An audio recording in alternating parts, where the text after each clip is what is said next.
ദൈവനാമത്തിന് മഹത്വമുണ്ടായിരിക്കട്ടെ. ഈ പകൽക്കാലത്തിലെ നമ്മുടെ വായനാഭാഗം ന്യായാധിപന്മാരുടെ പുസ്തകം 5 മുതൽ 8 വരെയുള്ള അധ്യായങ്ങളാകുന്നു. ഇന്നത്തെ ചിന്തയ്ക്കായി ന്യായാധിപന്മാർ 6-ാം അധ്യായം 12-ാം വാക്യം. യഹോവയുടെ ദൂതൻ അവന് പ്രത്യക്ഷനായി, അല്ലയോ പരാക്രമശാലിയെ, യഹോവ നിന്നോടുകൂടെ ഉണ്ട് എന്ന് അവനോട് പറഞ്ഞു. ദൈവജനത്തെ നയിക്കുവാൻ ദൈവം തെരഞ്ഞെടുത്ത ഗിദെയോനെയും അതിനായി അവനെ ബലപ്പെടുത്തുന്ന ദൈവത്തെയും ഇന്നത്തെ വായനാഭാഗത്തിൽ നാം കാണുന്നു. ആദ്യമേ തൻ്റെ ദൈവവിളിയിൽ സംശയം തോന്നിയ ഗിദെയോൻ തുടർന്ന് ദൈവശക്തിയിൽ വിശ്വസിക്കുന്നു. അങ്ങനെ മിദ്യാന്യർക്കെതിരായി യുദ്ധത്തിന് തയ്യാറാകുമ്പോൾ ദൈവം അവനെ ബലപ്പെടുത്തുന്നതായും വിജയം വരിക്കുന്നതായും നമുക്ക് കാണാം. ഇത്തരത്തിൽ പല വെല്ലുവിളികളും ബലം ചോർന്നു പോകുന്ന അനുഭവങ്ങളും നമ്മുടെയും ജീവിതത്തിലുണ്ടാകും. അവ ഏതാണ്? എങ്ങനെ ആ അനുഭവങ്ങളെ നമുക്ക് തരണം ചെയ്യാം എന്ന് ഗിദെയോൻ്റെ ജീവിതത്തിലൂടെ നമുക്ക് നോക്കാം. ഒന്നാമതായിട്ട് ഭയം. ഈ വികാരം എല്ലായ്പ്പോഴും ഗിദെയോനെ അലട്ടിയിരുന്നു. കരുവേലകത്തിനരികെ വെച്ച് ദൈവം വിളിക്കുമ്പോഴും 6-ാം അധ്യായം 13-ാം വാക്യത്തിൽ നമുക്കത് കാണാം. ഗിദെയോൻ അവനോട്, അയ്യോ യജമാനനെ, യഹോവ നമ്മോട് കൂടെ ഉണ്ടെങ്കിൽ നമുക്ക് ഇതൊക്കെ സംഭവിക്കുന്നത് എന്ത് എന്ന് ചോദിക്കുന്നു. ഇവിടെയും അവനെ അലട്ടിയിരുന്നത് ഭയവും സംശയവുമായിരുന്നു. ഇതേ മനോഭാവം തന്നെയാണ് മിദ്യാന്യർക്കെതിരെ പോരാടുവാൻ തയ്യാറാകുമ്പോഴും ഉണ്ടാകുന്നത്.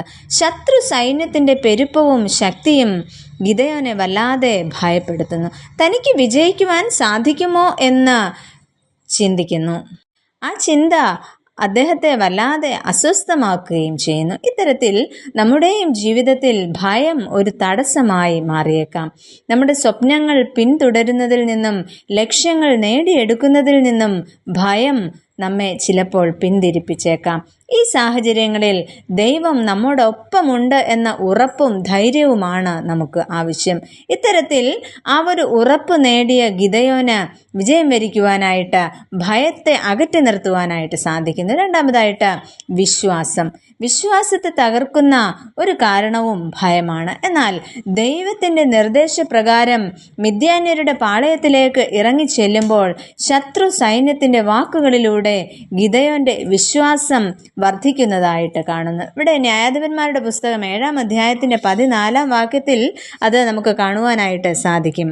അവിടെ പറയുന്നത്, ശത്രുക്കൾ പറയുന്നതാണ്, ദൈവം മിദ്യാനെയും ഈ പാളയത്തെ ഒക്കെയും അവൻ്റെ കയ്യിൽ ഏൽപ്പിച്ചിരിക്കുന്നു എന്ന് അവർ തമ്മിൽ പറയുന്നു. തുടർന്ന് ഗിദെയോൻ ദൈവത്തിൻ്റെ വാക്കുകളിൽ പൂർണ്ണമായി വിശ്വസിച്ച് മിദ്യാന്യർക്കെതിരെ പോരാടുന്നു. ഇതിലൂടെ നമുക്ക് മനസ്സിലാക്കുവാൻ കഴിയുന്നത് നമ്മുടെ കഴിവുകേടോ അല്ല, ദൈവകൃപയുണ്ടെങ്കിൽ നമുക്ക് സകലവും അതിജീവിക്കുവാൻ സാധിക്കുമെന്നാണ്. ഇവിടെ വെറും 300 പേർ മാത്രം അടങ്ങുന്ന ചെറിയ സൈന്യത്തിന് വലിയ ശത്രു സൈന്യത്തെ പരാജയപ്പെടുത്തുവാൻ സാധിച്ചത് അവരുടെ ഭയവും ആശങ്കയും എല്ലാം ദൈവകരങ്ങളിലേക്ക് സമർപ്പിച്ചതിനാലാണ്.